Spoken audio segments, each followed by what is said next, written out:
with an update on an AEW star's contract and more. This is Wrestling Rambles. My name is John, and you're watching the Wrestling Report.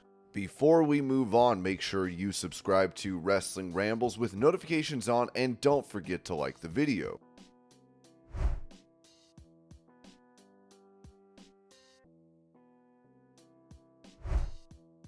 Touching on those that he has reached out to for his Bloodsport promotion, former UFC heavyweight champion Josh Barnett told Phil Strum on Under the Ring, if given the chance to bring other guys in, of course. I've spoken with Malachi Black a few times about coming into Bloodsport. I've spoken to CM Punk. It would be great to have Chad Gable or Braun Breaker or any number of people with amateur backgrounds. Charlie Dempsey is out there showing catch as catch can. He spent the time abroad training for quite some time, and I've worked with him over distance for some years prior, just sending videos, going over techniques, and having conversations. The kid is doing all his own work because he really wants to be the type of wrestler that you think he is. It's important to him. I can see it. There is a whole wealth of talent out there that could be great. Miro from AEW, maybe someone like him would be a good fit. There is plenty of talent. At the end of the day, it's not just what I would want or who I could get. Bill Goldberg is like family to me. Maybe he'll want to get into Bloodsport. Who knows? Whoever it is,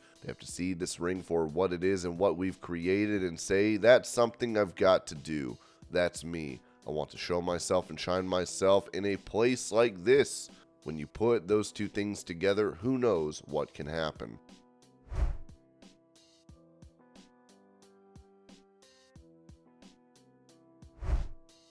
Announcing the return of the Slammy Awards, WWE released this statement. The Slammies, the Fans' Choice Awards, to air live on Sunday, April 7th from WWE World at WrestleMania. Streaming live across WWE social platforms with voting open today until Wednesday, March 27th. WWE, part of TKO Group Holdings, today announced the Slammies.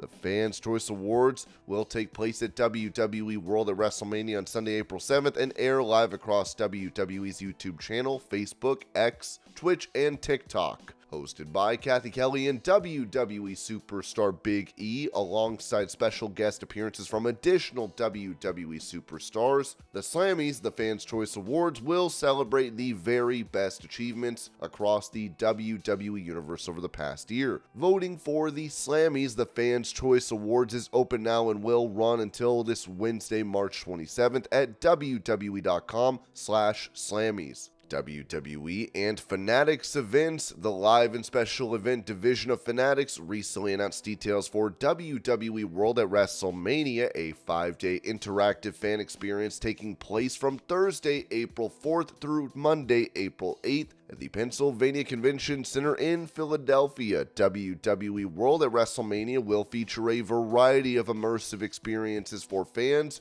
including a central main stage that will host roundtable discussions with top WWE superstars, a WWE 2K24 Showdown gaming tournament, live podcast recordings, live memorabilia and autograph sales through Fanatics Live, and the largest WWE Superstore in WrestleMania history. The event will also feature exclusive merchandise and meet and greets with WWE superstars and legends, in addition to immersive exhibits and memorabilia honoring WrestleMania's 40-year history. Tickets for WWE World at WrestleMania are going fast and available to purchase now. For further details, visit fanaticsevents.com/WWE.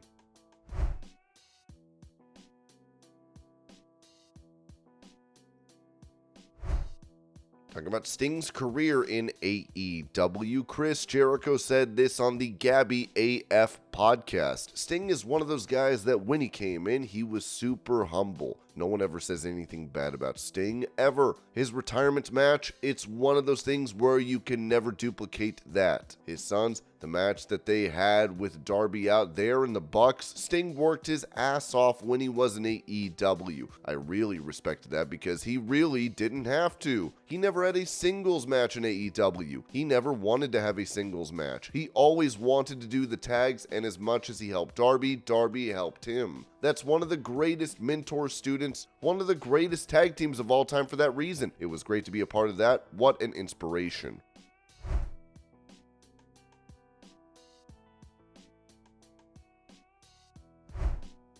Speaking about former Raw commentator Kevin Patrick no longer being a part of WWE, Becky Lynch noted on the Ringer Wrestling show, it was heartbreaking. We all loved him. We loved him. I love him. He's great. He was always working so hard. He would always find you and say, "What do you want me to talk about? Let me take all these notes." He was always asking and always trying to improve and get better and tell the best story. That goes a long way too, that he cared enough to always be doing that. He was great.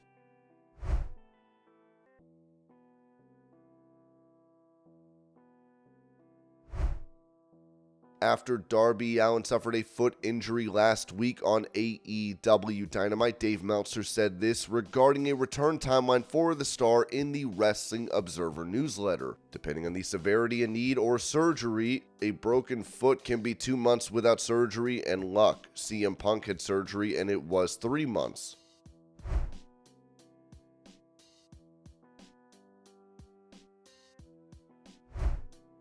For another health update on a WWE legend who recently suffered a fall, PW Insider reported that WWE Hall of Famer Afa Anoa'i of the Wild Samoans is currently undergoing surgery to repair the multiple fractures in his back.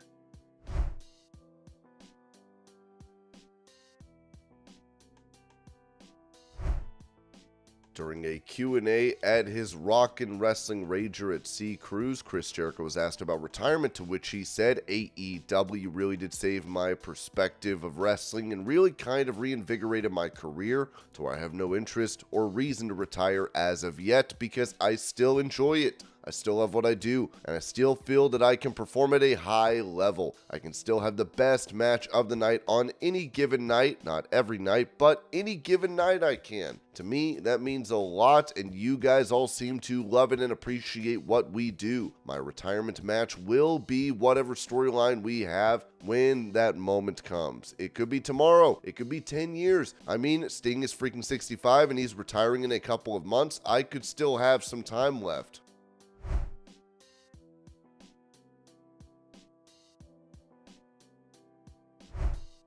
Bringing up why the late Bray Wyatt has not been inducted into the WWE Hall of Fame class of 2024, Dave Meltzer noted in the Wrestling Observer newsletter that, "I was told this had something to do with the decision not to induct Wyatt into the Hall of Fame this year, that this year they were doing the big documentary for him and would induct him later."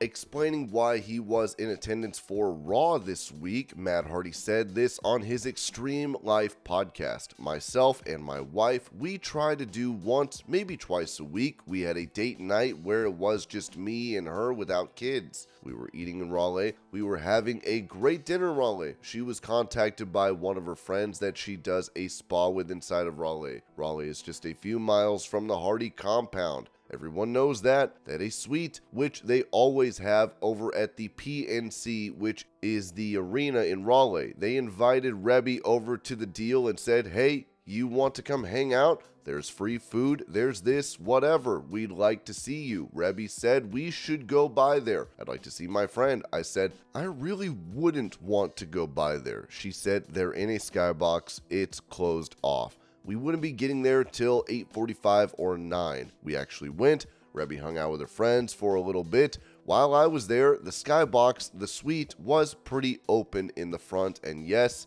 I did get recognized. People started forming a line to take photos with me and whatnot. We got out of there about 10:30. I was there probably 80 or 90 minutes altogether, and I probably took 200 photos, which once word got out that I was there, it was like crazy. There was literally at one point a line and security came and had to make them move against the wall so I could take photos with them. My wife went to hang out and I was there. It was a very innocent thing at the end of the day.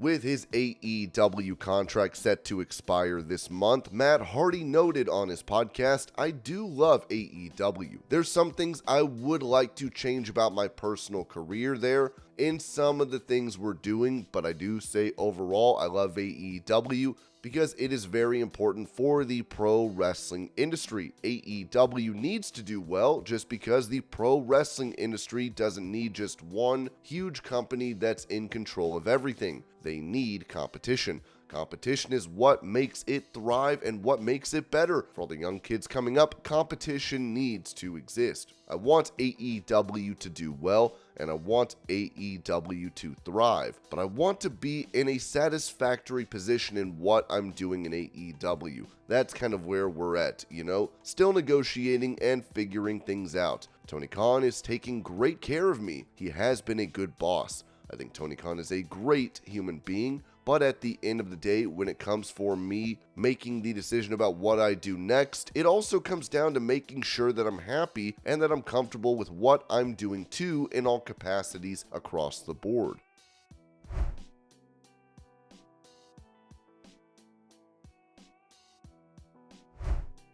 Touching on the AEW debut of Mercedes Moné, Bayley said this to Digital Spy: "Mercedes is the best. I wouldn't be here without her. She's done so much for me. Even after she was done with WWE, she's been there for me in my big moments. So I know I need to be there for her continuously throughout the years. It's bittersweet, but I'm very, very proud of her and just so grateful we got to be there."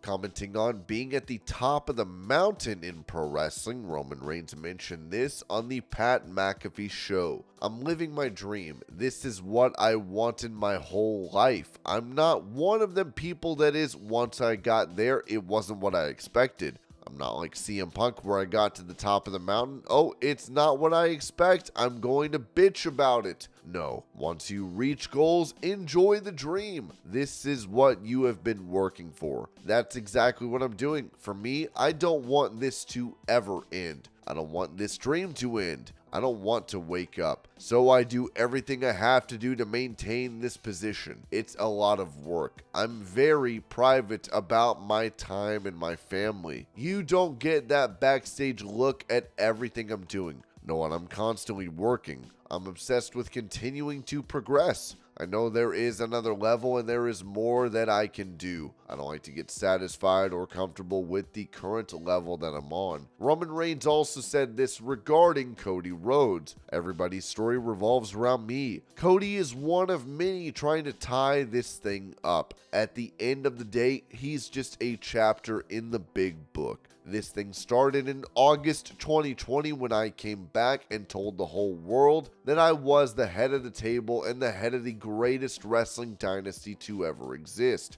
We have done so many great things. There is a magnetism. You, McAfee, got pulled in. Same thing with Cody. He was off doing who cares, a lot of nothing. He saw what we were doing in WWE and he wanted to be a part of that. Hollywood, Dwayne, saw what we were doing. I'm the only guy that didn't have to go to Hollywood. Hollywood came to me." Roman Reigns also said this about a potential match against The Rock: "It's two of the greatest superstars to ever do it. We have one who is currently dominating Hollywood and the other currently dominating WWE. Why wouldn't you want to put that match together?" That's the big gripe with Cody. He's a crybaby. We have given that bum plenty of time. We've given that chump plenty of time to do his thing. That small minority of our WWE wrestling fan base weren't a bunch of bitches crying the whole time. He would have never got that buzz, and y'all would have been smitten with The Rock versus the Tribal Chief.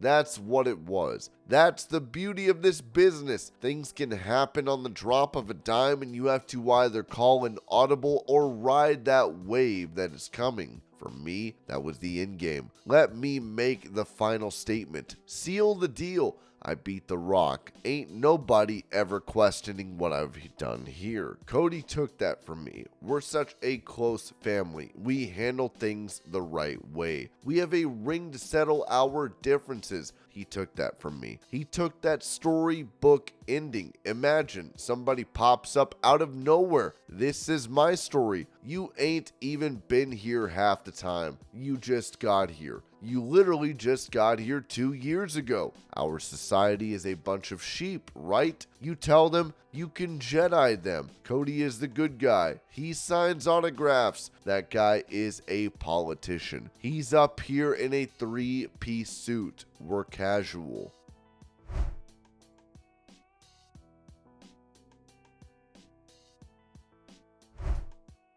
Going over his release from WWE, Mike Rotunda told Paul Rosenberg, "My last year as a producer in WWE, I think it was 2020, when COVID hit, they furloughed a bunch of people and I was one of them. Then I came back for a short time after that, but then they let quite a few producers go, like myself and Arn Anderson and Dean Malenko, guys who had been there. This was fine by me because I was about ready to pull the plug myself. I had my hip operated on and replaced, so I was out for a couple of months. I told my wife, and that was after a good 13 years of doing it, and I said, after being home for a couple of months, I don't know if I want to go back to work. So it just kind of worked itself out like that, so it was okay with me."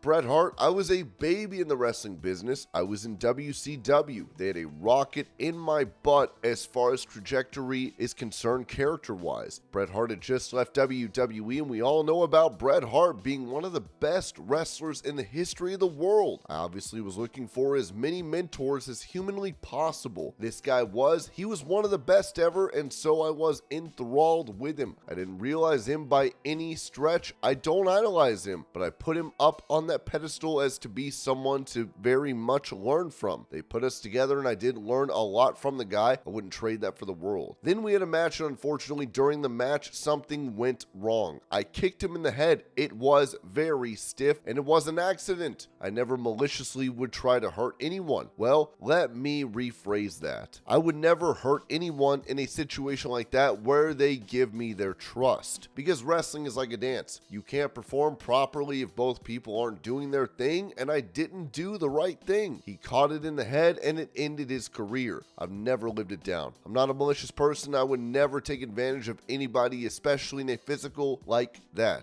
sense like that. So it was a complete accident, but to this day, he thought or he thinks that either I did it on purpose or I was so horrible at what I did that it just happened. So that's the Bret Hart story. I've heard it for 15 years, and I've heard about him bitching and moaning about me kicking him on the head. I can only say I'm sorry so many times, and I can only be so remorseful for so long. So that's where we are. I still want to kill him.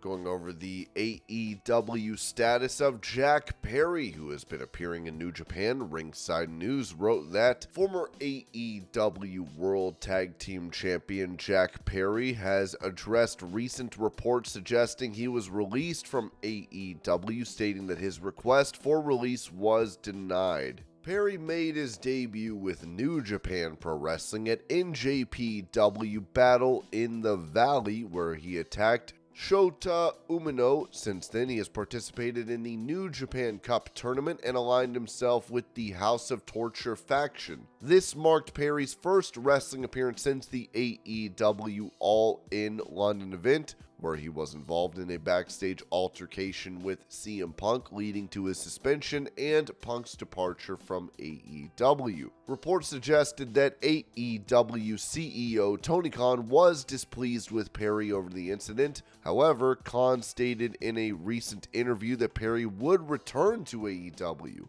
Perry has clarified that he requested his release from AEW after the events at AEW All in London, but it was denied. He claimed that despite not hearing from Khan for 2 months after the incident, he did not initiate contact to apologize. Khan later arranged a meeting before Full Gear where they discussed Perry's potential return. However, plans changed due to CM Punk's WWE return at Survivor Series 2023. Although Perry wanted to compete at NJPW Wrestle Kingdom. Logistical issues prevented it. He worked with Rocky Romero and Khan to organize his NJPW run. Despite being under contract with AEW, Perry stated there are no current plans for his return, and he hasn't spoken to Khan in months. Additionally, Perry has not received clearance for his storyline actions in NJPW, such as tearing up his AEW contract at Battle in the Valley or adopting the nickname Scapegoat. The Wrestling Observer newsletter added that Jack Perry did receive communication from the company through legal channels. Subsequently, they had discussions and he apologized to Khan. Despite this, he has not been reinstated yet. The current storyline unfolding in Japan seems to be setting the stage for his eventual comeback. And this was your pro wrestling news update. I hope you're all having a great day. Thank you so much for watching, and I will see y'all later.